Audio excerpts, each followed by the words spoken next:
There is also another term that I use with quite some predilection, and that's constellation. That is some sort of a catch-all expression for, let's say, situation, event, phenomenon, object. In short, all these terms that describe things or events that are there, that exist, but that only come into being and get their meaning in the moment when they are perceived by their perceivers. And since they are of different compositions or nature, of different nature. I mean, an object is different than a situation or an event, but all of them dispose with some sort of a structure. All of them some are somehow structured or dispose with features that are interconnected and that give them their unique appearance or gestalt, if we want. That's where the expression constellation actually found its justification for me, and that's why I decided to use it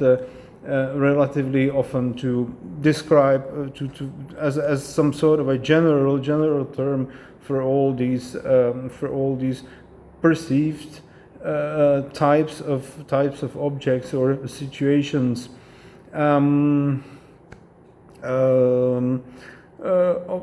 Obviously, again, the perception of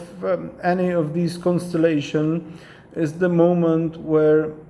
the text comes into being, and the moment the text comes into being is, for me, the moment when the text realization is fulfilled,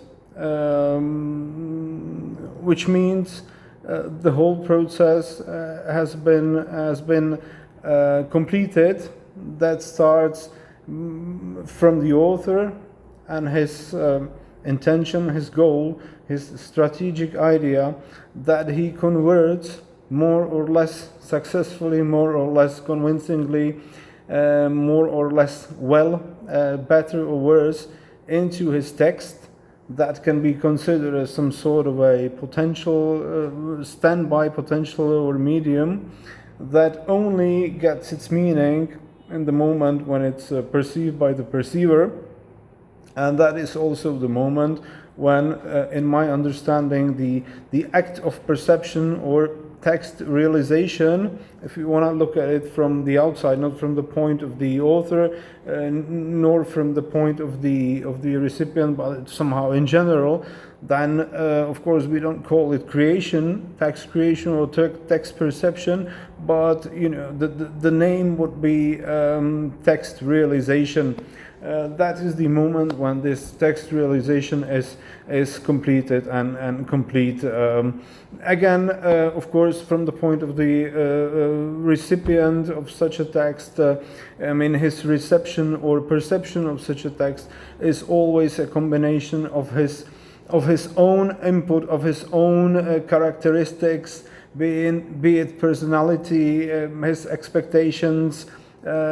subjective or name this subjective dimension, individual intentionality, and so on, as well as some rather objective component or more general, which are the let's say norms, normatives, cultural patterns,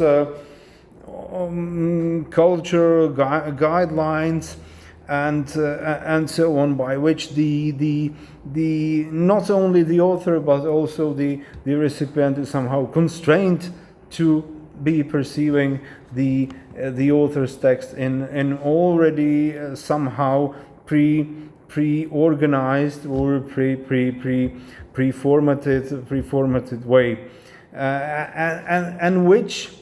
these general guidelines that are seemingly there as some sort of norms or culture patterns that actually form the background and culture environment to each such act of text perception, as well as they do form the background or contextual component to many, maybe not all, but many of those facts, input, information, and general knowledge that has not been implicitly, or that has been implicitly, or that has been explicitly formulated by the author's text. That means these general rules, or this normative or normal culture context gives us or provides us the possibility of which is always there, to get the implicit information. That means the information that has not been explicitly expressed in the directly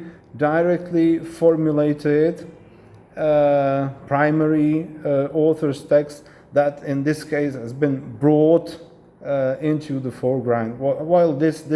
all this contextual background is there as the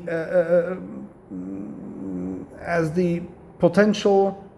source of information that can be added to the explicitly formulated text in its typical implicit way.